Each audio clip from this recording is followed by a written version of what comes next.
Bonjour à toutes et à tous, c'est Kevin pour les Ludovores et deuxième tentative de la journée.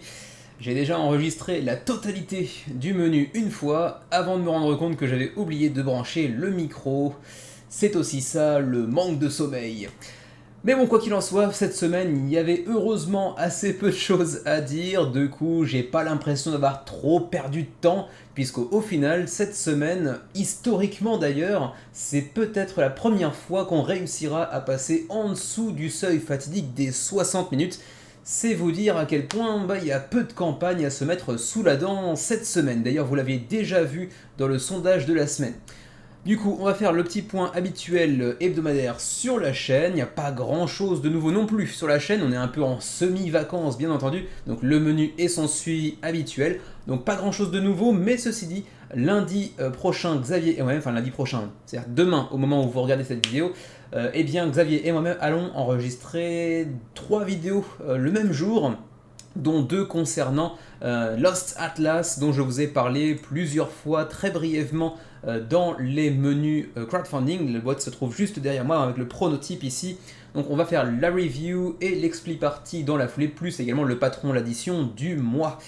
Et du coup, pas grand chose de nouveau, on va passer directement au sondage de la semaine. Je vous rappelle que chaque semaine dans la description de la vidéo, vous pouvez aller consulter le sondage de la semaine suivante pour aller voter pour les projets qui vous semblent le plus intéressants pour la semaine suivante en fait tout simplement. Donc ici c'était pour le 9 août, mais bien sûr cette semaine, la vidéo que vous regardez, si vous allez en description et que vous cliquez sur le lien, ça vous emmènera vers le sondage de la semaine du 16 août bien entendu. Alors, pour cette semaine, voici les résultats sans grande surprise. On commence avec Dead Reckoning, 13 voix, l'extension de Dead Reckoning qui vous permettra d'aller obtenir le jeu de base aussi si vous aviez raté la première campagne et qui finit donc largement en tête, c'était un peu prévisible bien évidemment. En deuxième position, le très intéressant Kingfire Chronicles qui a été repoussé. Donc on ne le présentera pas cette semaine, le projet a été pas annulé mais reporté puisque l'équipe créative de Kingfire Chronicles était présent au Gen Con, donc le grand festival du jeu de société aux États-Unis il y a une semaine de cela je crois, et donc ils ont eu des retours positifs comme un petit peu négatifs également, donc ils ont décidé de passer un petit peu plus de temps pour réorganiser un petit peu le projet, la partie gameplay certainement en partie, mais en tout cas la préparation de la campagne a été revue un petit peu. Ils annonceront donc demain, donc ce lundi, la date officielle de sortie sur Kickstarter du jeu, après donc ce léger retravail sur le projet.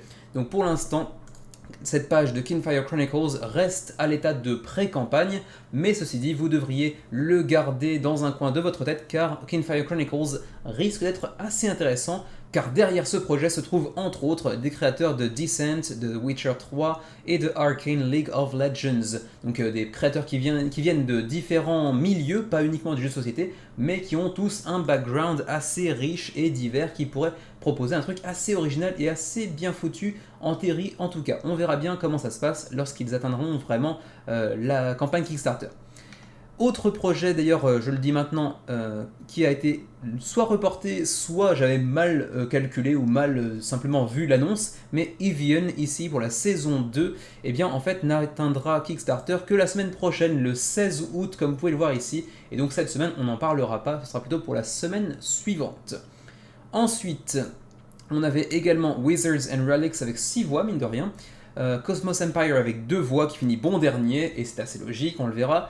Par contre, Amygdala avec seulement 3 voix pour cette deuxième tentative du nouveau jeu de Game Brewer, avec quand même Kramer et Kisling, donc 2 auteurs de renom, pour une deuxième tentative sur le même jeu, et pourtant ça n'attire toujours pas grand monde. Alors certes, le sondage de la semaine du menu crowdfunding n'est pas spécialement représentatif de la sphère globale des ludistes francophones, mais quand même, c'est quand même un léger indicateur que c'est pas parce qu'on fait une nouvelle campagne que ça va nécessairement se passer un peu mieux. Et ma foi, c'est tout pour le sondage de la semaine. On va donc passer sans plus attendre au projet mentions honorables de la semaine.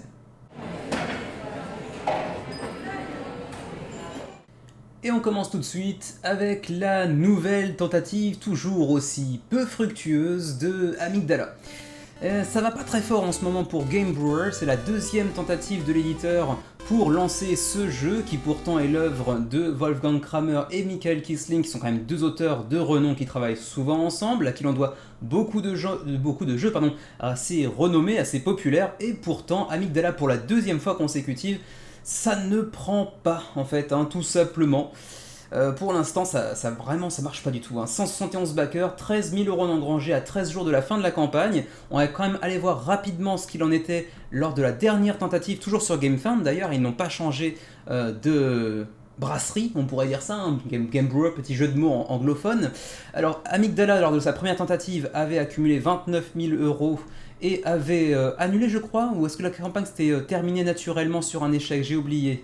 Ended, donc apparemment, non c'est cancelled, ok cancelled. Donc le projet avait été annulé avec 29 000 euros d'engrangés sur 277 backers, avec 72% du seuil de financement atteint, le seuil de financement étant à 40 000 euros. Il est désormais à 25 000 euros, donc ils l'ont bien abaissé. 25 000 euros, si l'on en croit les 29 000 euros de la campagne précédente, ça reste une somme atteignable. Est-ce qu'ils vont y arriver? Certainement. Est-ce que ça va faire un bon résultat, Loin de là. Et pourtant, ils ont essayé de changer un petit peu quelque chose. Enfin, je déconne un petit peu quand même en disant ça. Ils n'ont pas changé grand chose. Ils ont ajouté une édition exclusive à GameFound, si je me souviens bien. Alors, c'était où? C'était peut-être ici. Alors oui, c'était ici, voilà. Relaunch now featuring an exclusive edition. Donc maintenant, cette édition GameFound a un côté exclusif qu'on ne retrouvera pas en boutique. Est-ce que ça change grand chose? Très honnêtement, non. Et du coup, on se retrouve avec une tarte dans la tronche de Game Brewer. Ça marche toujours pas, malheureusement.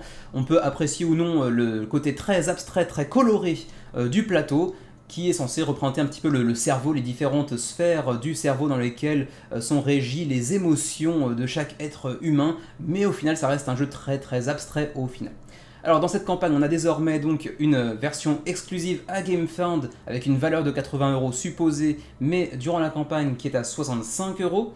Comparativement, la version standard qui sera en boutique coûtera 60 euros, mais sera un petit peu moins qualitative en termes de composants. Ensuite, on a aussi la Exclusive All-In Version pour une exclusivité GameFound, là encore, pour une valeur de 120 euros, parce qu'on a beaucoup d'augmentation en termes de matériel, de qualité du matériel. Et ici, il sera vendu à 95 euros au lieu de 120 théoriquement en boutique. Et ça s'accompagne donc de rangements adaptés pour chacune des ressources, ainsi que des pièces en métal, et puis également des rangements avec une fermeture magnétique, avec un petit aimant, tout ça pour simplifier le rangement et l'installation. Effectivement, c'est sympa. Est-ce que ça rajoute effectivement autant de valeur que ça? Je suis pas convaincu, et je suis pas très convaincu non plus de l'intérêt d'avoir des pièces de métal pour un jeu de ce genre-là. Après, comme toujours avec Game Brewer, c'est disponible en français, bien évidemment. Pour le reste, et finalement, il n'y a pas grand chose de différent, pas grand chose de plus à expliquer depuis la dernière campagne qui avait eu lieu d'ailleurs en juin dernier. Donc si vous pouvez aller éventuellement retrouver le menu crowdfunding en juin dernier qui présentait le jeu, vous aurez approximativement le même nombre d'informations que ce que je vais vous donner maintenant. C'est-à-dire assez peu de choses finalement, comme ça se passe pas très bien, je pense pas m'apesantir sur le sujet. Vous pouvez ceci dit tester le jeu sur Tabletopia pour avoir un meilleur aperçu de ce que peut vous offrir le jeu en termes de gameplay. Ensuite, qu'a-t-il dans la boîte? Bon, ça on l'avait déjà vu également, mais cette fois-ci c'est un petit peu mieux présenté avec effectivement les player boards, les coins en métal cette fois-ci. Non, ça c'est pour la version de base, donc c'est en carton. Mais ensuite on aura une version avec les metal coins ici, seulement pour la all-in version. Voilà, donc avec les pièces de métal qui ont selon moi pas un grand intérêt, ainsi que les rangements en carton à fermeture et ouverture magnétique, avec des aimants. C'est sympa, ça facilite, c'est un côté ergonomique qui vient faciliter l'installation et les rangements, mais au-delà de ça, ça n'a pas un grand intérêt. Vous avez aussi ici un tableau récapitulatif des différentes versions et les différences qu'elles peuvent avoir les unes entre les autres, à savoir généralement plus d'épaisseur de tuiles de carton entre l'édition standard et l'édition exclusive, et puis ensuite l'ajout des pièces de métal et des petites boîtes de rangement pour la version Exclusive All-In Edition. Mais c'est beaucoup plus cher et je ne sais pas si le contenu justifie tellement le changement de prix. Et puis ensuite, finalement, les frais de port. Pour la France, c'est 9 € la copie, plus chaque copie additionnelle gratuite en termes de livraison, bien évidemment, pas en termes de prix de la copie elle-même. Donc c'est l'occasion de faire des pledges groupés éventuellement. Pour le Benelux, c'est encore un petit peu moins cher, avec 6 € plus chaque copie supplémentaire gratos en termes de frais de port. Pour nos amis canadiens, 22 plus 10 par copie supplémentaire, par contre c'est un petit peu moins amical. Pour nous qui sommes au Japon, 29,15 et pour nos amis suisses, 35,10, ce qui n'est pas non plus très agréable. Ensuite, la TVA sera ajoutée dans le Pledge Manager pour les zones en vert que vous voyez ici, donc y compris la France, le Benelux et compagnie. Et ma foi, c'est à peu près tout pour Amygdala. Ça n'a pas marché une première fois, ça ne marche toujours pas la seconde fois, mais bon, iront-ils cette fois-ci au bout de la campagne sans passer par la case annulation? Bon, c'est pas parce que la corde est gratuite qu'il faut se pendre, hein, mais c'est vrai que c'est quand même assez mal parti. On enchaîne sur Wizards and Relics Awakening. Awakening qui est ici un standalone, une extension standalone devrais-je plutôt dire, donc une extension qui peut se jouer avec le jeu de base Wizards and Relics, mais également en tant que jeu à proprement parler, qui tient sur ses jambes sans avoir besoin du jeu d'origine. Alors j'ai jamais joué au jeu bien évidemment, c'est quand même un tout petit jeu qui avait fait l'objet d'une première campagne je crois en 2020 si je me souviens bien. On va aller voir tout ça ensemble rapidement. Alors ça avait 722 contributeurs lors de la première campagne, ce qui était pas si mal pour un primo-éditeur à l'époque. Et cette campagne date précisément on va aller voir, 4 décembre 2020. Donc effectivement, ça fait un petit peu moins de 2 ans que le jeu existe, enfin que la campagne avait été lancée, le jeu a certainement dû être livré 6 mois, 1 an plus tard. Et donc ils nous reviennent avec une extension standalone qui pour l'instant fait un peu un four, hein, soyons honnêtes. Ils n'ont pas trouvé la formule magique, avec 123 contributeurs seulement, 6 000 € d'engrangés sur 14 000, donc on est à peu près à la moitié, un petit peu moins de la moitié du seuil de financement. Ça pourrait théoriquement se faire, mais c'est pas très bien emmanché pour l'instant, soyons tout à fait honnêtes, à 16 jours de la fin de la campagne. Et si on en croit ma réflexion habituelle sur ce type de sujet, à savoir quand une extension fait moins, ou en tout cas un moins bon départ que le jeu d'origine, c'est que le jeu d'origine n'est pas forcément hyper quali, mais ceci dit, ça a un côté, visuellement parlant uniquement, assez amateur, mais dans le bon sens du terme. Je trouve ça assez charmant. Ça casse pas 3 pattes à un canard, très honnêtement, mais ça a l'air d'être charmant, disons. Voilà. Je pense pas que ce soit un jeu qui laisse des souvenirs impérissables, mais bon. Alors qu'y a-t-il de nouveau rapidement dans cette petite extension? Des nouveaux sorciers bien évidemment, avec chacun leur spécificité, leur propre pouvoir, de nouvelles reliques également en grand nombre d'ailleurs, avec là encore leur propre spécificité. On est sur un jeu de gestion de main essentiellement avec un peu de open draft si j'en crois BGG. Ensuite de nouveaux sanctuaires qu'on pourra aller visiter, de nouvelles capacités dans tous les sens, bref beaucoup de la même chose en fait, tout simplement.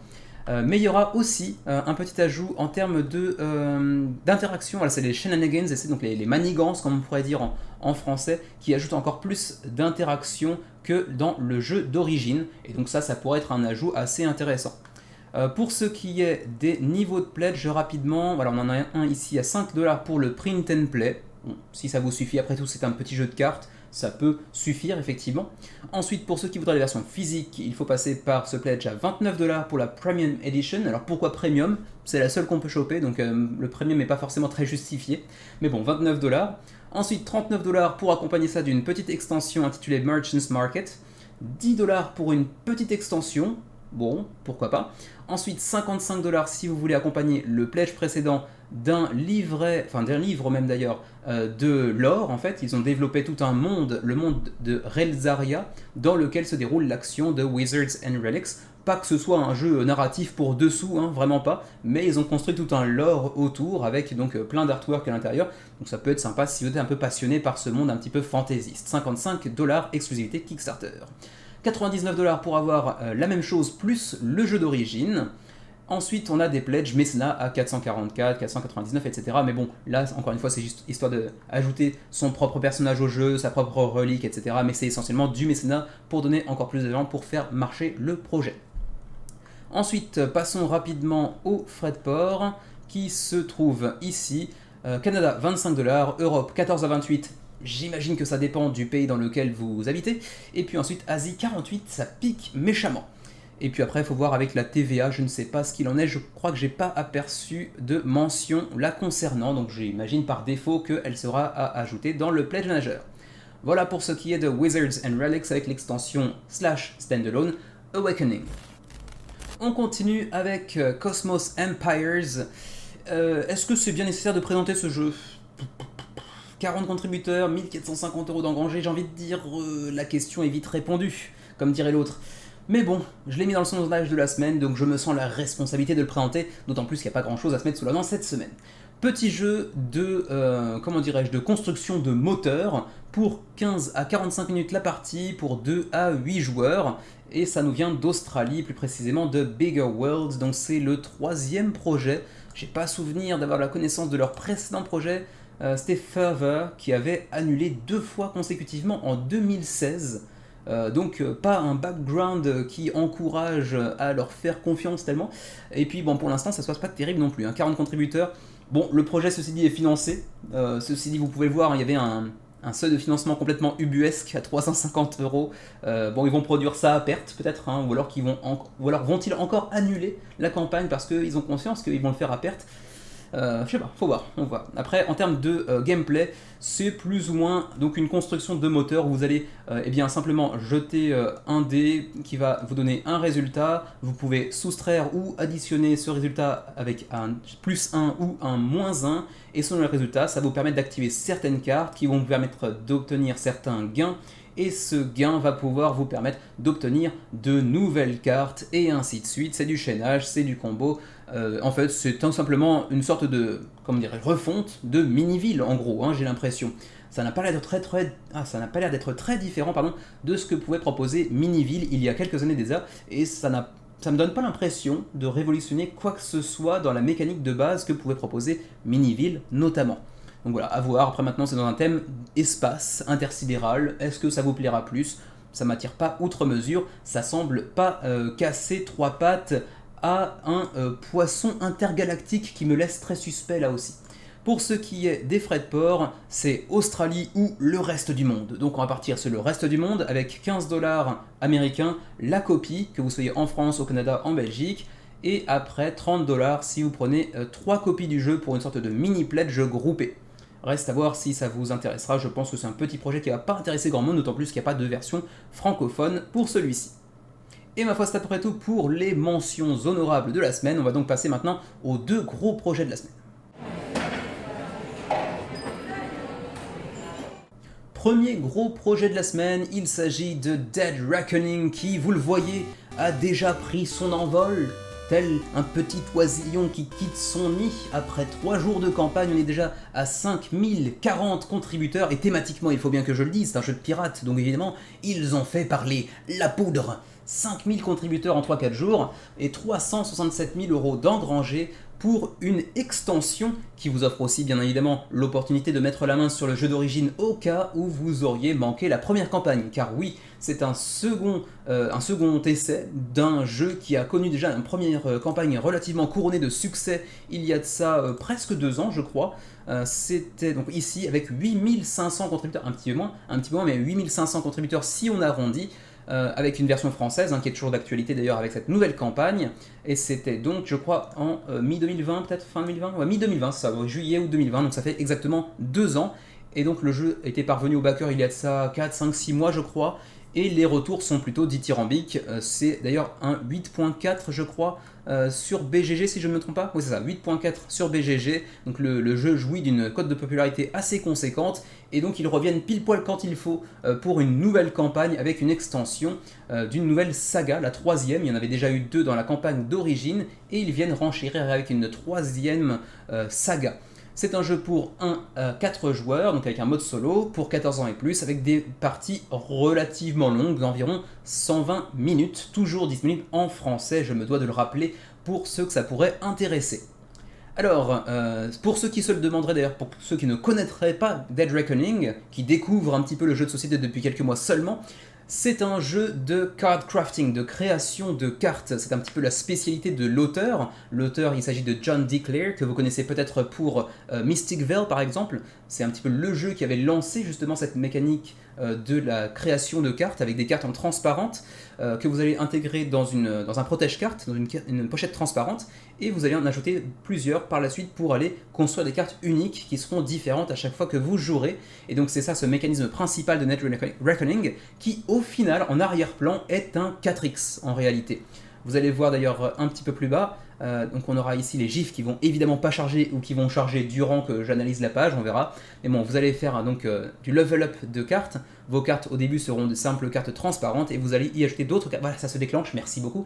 Vous allez y ajouter différentes autres cartes comment dirais-je, c'est pas en surbrillance du tout, c'est en juxtaposition, on va dire, de cartes qui vont vous permettre d'aller progresser, de faire progresser vos membres d'équipage. Et ensuite, derrière, ça reste un 4X avec donc de l'exploration. On va chercher ensuite à étendre son territoire et sa, comment dirais-je, l'étendue du territoire que l'on va contrôler dans les mers. Ensuite, extract pour donc aller extraire des ressources sur les différentes îles que l'on va trouver dans cet océan. Et puis enfin, exterminate, donc exterminer tous vos concurrents avec un système de combat assez particulier qui je crois est présenté ici. Voilà, c'est le seul petit bémol, alors j'ai pas encore testé le jeu tout à fait honnêtement, c'est le seul petit bémol que je pourrais éventuellement entrevoir, c'est ce système de combat à base de cubes que vous jetez dans le navire et qui ensuite vont aller tout simplement atteindre une certaine case sur ce plateau qui déborde du bateau, qui est assez joli d'ailleurs. Mais du coup ça laisse pas mal de place au hasard, et je me pose un petit peu la question de comment c'est géré, est-ce que c'est vraiment agréable, mais visiblement les retours sont plutôt dithyrambiques, y compris quant à ce mécanisme de combat, donc bon, j'aurais bien envie de le tester. Qu'est-ce que vient ajouter maintenant cette nouvelle extension, cette troisième saga intitulée Letters of Marque? Eh bien ça vient évidemment vous ajouter une nouvelle extension de cette épopée que vous avez déjà peut-être découverte en partie avec les deux premières sagas si vous étiez backer lors de la première campagne, puisque chacune des sagas sont un petit peu imbriquées les unes avec les autres, l'histoire va progresser au fur et à mesure, et surtout, je ne l'ai pas encore précisé d'ailleurs, mais c'est un jeu qui va se découvrir au fur et à mesure de vos parties, puisque une partie du matériel va s'offrir à vous seulement en fonction de certains résultats, notamment au niveau des sagas, et donc c'est un jeu qui va venir s'enrichir au fur et à mesure que vous y jouez, et ça aussi c'est plutôt intéressant, ça donne un petit aspect semi-legacy on va dire, même s'il n'y a pas de destruction de matériel, qui peut être assez intéressant. Cette extension vous offrira donc notamment ces deux nouveaux plateaux d'Empire qui vous donneront encore plus d'opportunités d'aller chercher différentes ressources et différentes richesses. Ensuite, vous aurez de nouvelles actions qui vous permettront d'aller gagner ou perdre d'ailleurs des faveurs vis-à-vis de ces empires en question. Et puis enfin, de nouvelles cartes de découverte de l'univers qui vous entoure, de l'océan qui vous entoure, avec de nouvelles îles et de nouvelles ressources rares, bien évidemment. Ensuite, passons au contenu. Alors, le What's in the Box, c'est essentiellement pour la boîte de base. Donc, si vous avez déjà backé, vous connaissez un petit peu. Sinon, je vous laisserai explorer un petit peu tout ça par vous-même. C'est assez riche en termes de matériel. Le jeu de base lui-même n'est pas spécialement si onéreux que ça. Vous allez voir, 79$ pour le contenu. Bon, c'est un petit peu cher, certes, mais ça reste relativement honnête. Par contre, vous allez voir, les extensions sont méchamment surtarifées à mon avis. 59$ pour la dernière extension ici, Letters of Marque, pour ici deux plateaux, tout un tas de cartes transparentes, quelques cubes par-ci par-là. Bon, ok, est-ce que ça mérite véritablement d'être payé 59$? Je suis pas hyper convaincu, ça me semble être un petit peu une approche économique suffisamment courante pour en parler sur Kickstarter, à savoir le jeu de base avec un tarif relativement acceptable, et ensuite des extensions qui vont vraiment aller faire monter la note pour en faire une note vraiment salée, hein, au sel de mer pour le coup, et ça c'est un peu plus difficilement acceptable. Ensuite, vous avez le pledge all-in, Captain of the High Seas, 240$ pour avoir la boîte d'origine, les deux sagas précédemment sorties lors de la première campagne, la nouvelle saga Letters of Marque, ainsi que la petite Sea Dogs, une petite mini-extension qui est incluse dans cette campagne exclusivement.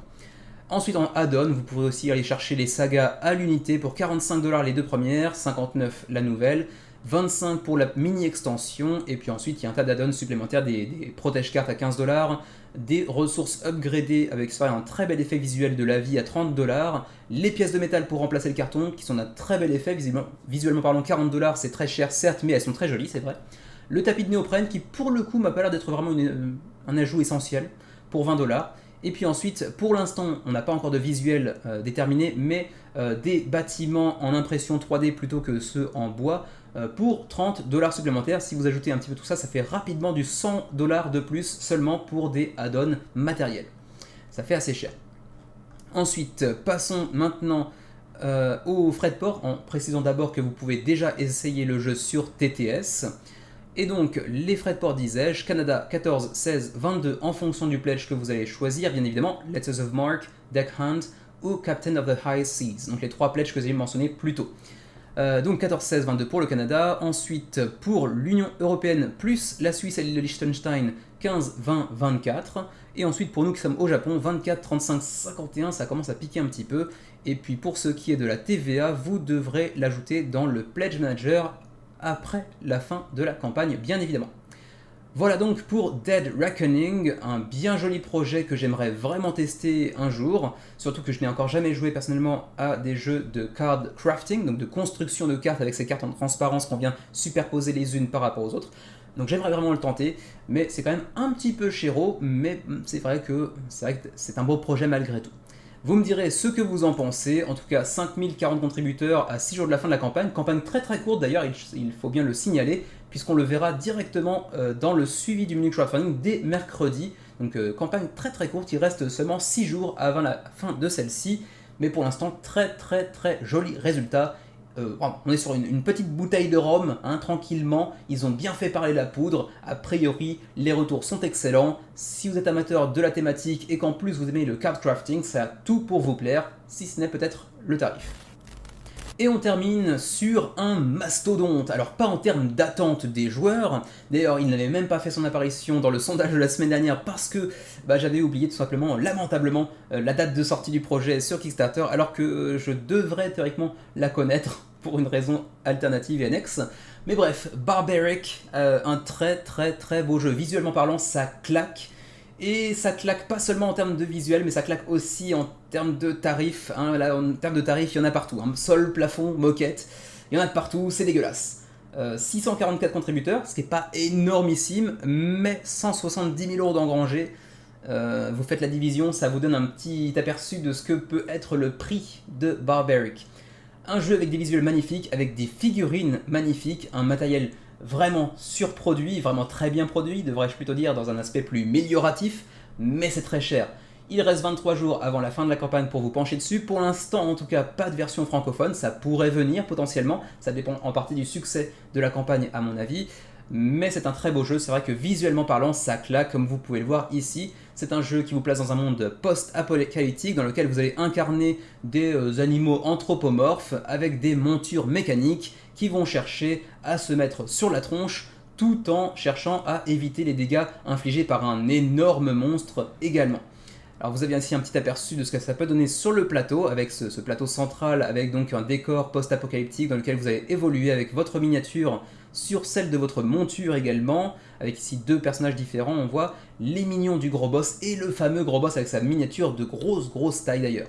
Ce qui est assez sympa ici également, c'est que votre personnage et votre monture vont être différents à chaque partie et qui vont pouvoir s'emboîter différemment à chaque partie également. Ici par exemple on a le personnage de Celts que vous voyez ici, qui chevauche Megalodon, et donc les 2 plateaux vont venir s'imbriquer l'un dans l'autre pour en donner un autre plateau, finalement un plateau unique, que vous allez pouvoir simplement changer à chaque partie. Vous pourrez aussi choisir un personnage différent avec une monture différente, ou utiliser Megalodon avec un autre personnage, ou un autre personnage avec Megalodon, et ainsi de suite. Bref, ça a l'air d'être assez riche en termes de rejouabilité dans ce sens-là, puisque vous pourrez avoir des combinaisons différentes à chaque fois. Mais vous allez voir rapidement que chaque core box ne propose pas tant de personnages que ça, en tout cas au début, en attente de stretch goals. C'est un jeu pour 2 à 4 joueurs, 14 ans et plus, 40 à 90 minutes la partie. J'imagine que les 50 minutes de battement s'explique par le nombre de joueurs autour de la table. Dans la core box numéro 1, intitulée After the Apocalypse, vous aurez donc un décor urbain, avec donc cette ville submergée par les eaux.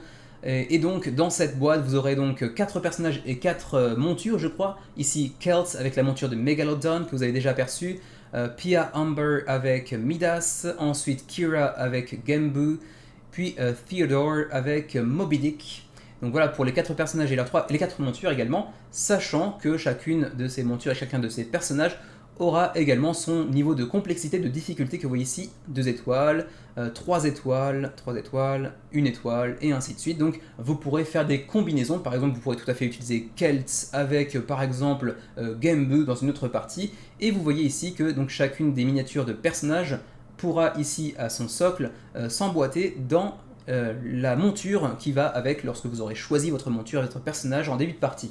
Donc ça vous permettra d'avoir donc différents combos, différents mécanismes à mettre en œuvre pour chaque partie qui seront donc bien sûr différents des parties précédentes en fonction de vos choix de début de partie, et ça c'est plutôt sympa.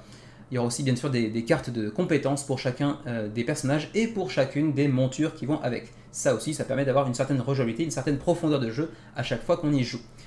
Au-delà de ces 4 personnages et de ces 4 montures, vous aurez aussi le monstre de la boîte numéro 1. Il s'agit de Comogorn, que vous avez déjà aperçu tout à l'heure, avec une figurine énorme de 14 cm si je me souviens bien. Il aura lui aussi son plateau individuel avec ses actions propres, son niveau de frenzy, donc son niveau comment dirais-je, de colère, on va dire, qui sera bien évidemment fonction de vos actions à vous.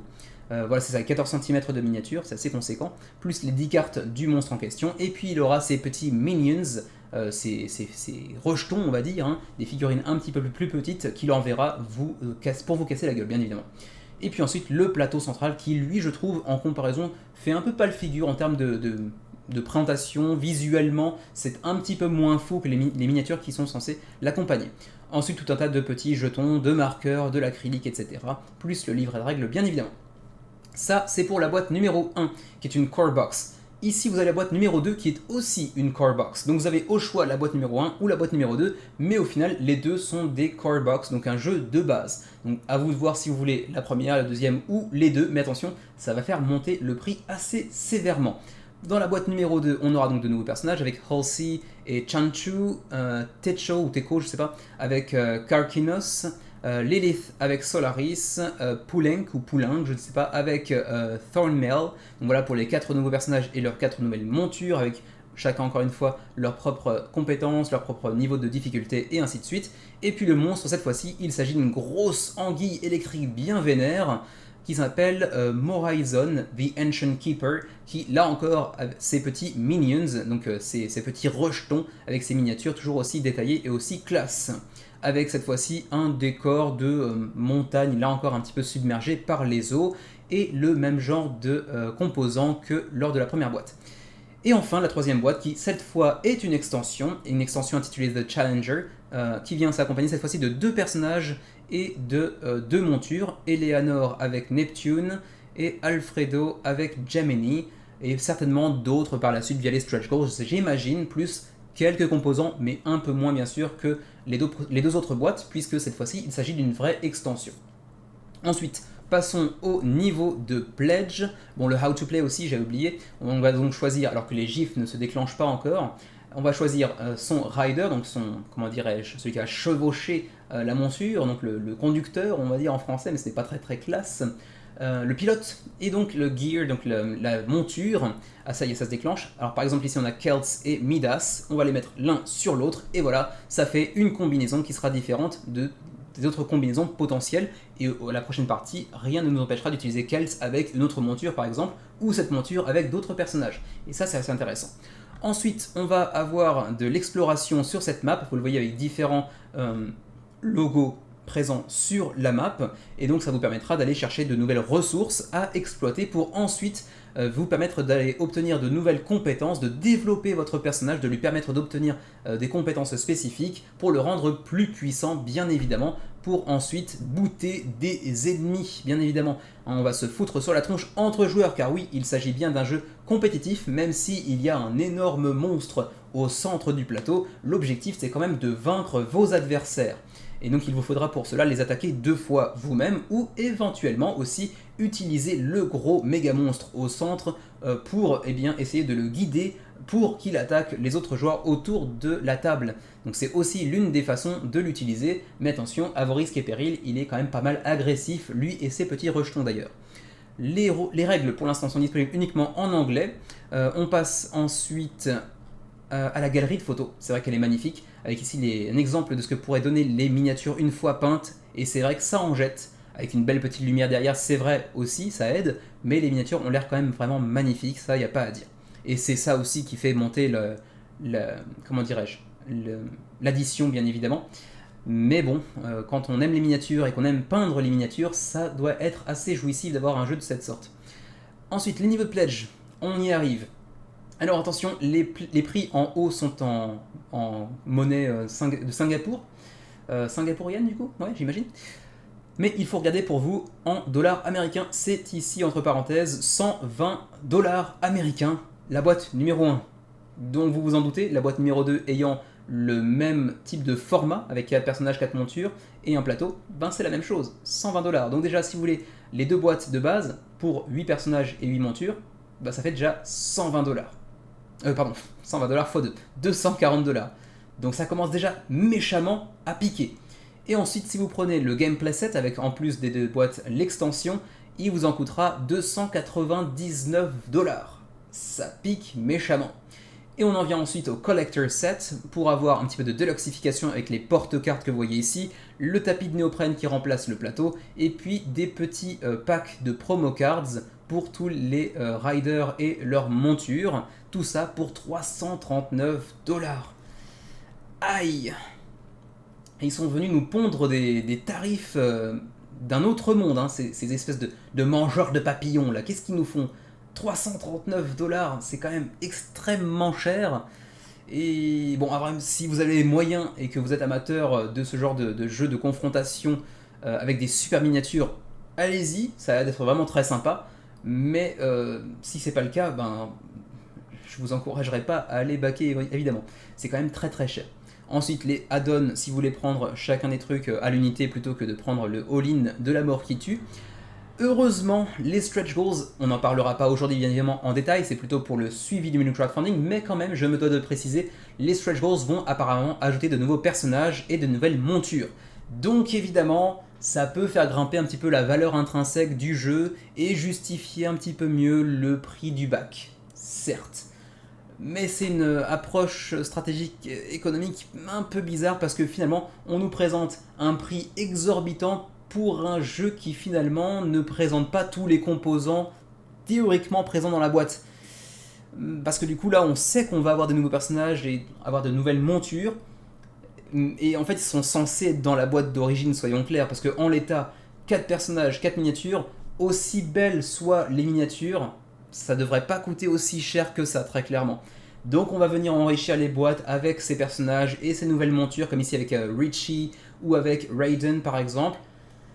Mais c'est un des ajouts un petit peu fictifs, quoi. Ils auraient dû être là de base, quoi, hein, très clairement. Tout comme les améliorations de matériel avec ici par exemple le screen print sur les ressources.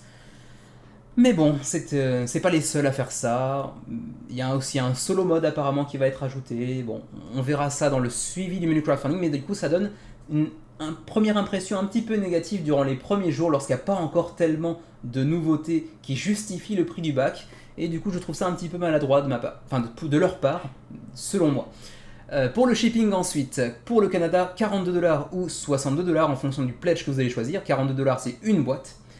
Si vous prenez ensuite le all-in ou quelque chose qui excède les 15 kg de frais de port, c'est 62 dollars pour le Canada, ça coûte très très cher là aussi. Ensuite, pour la France, il y a une zone dédiée pour la France, 26 dollars ou 32 dollars.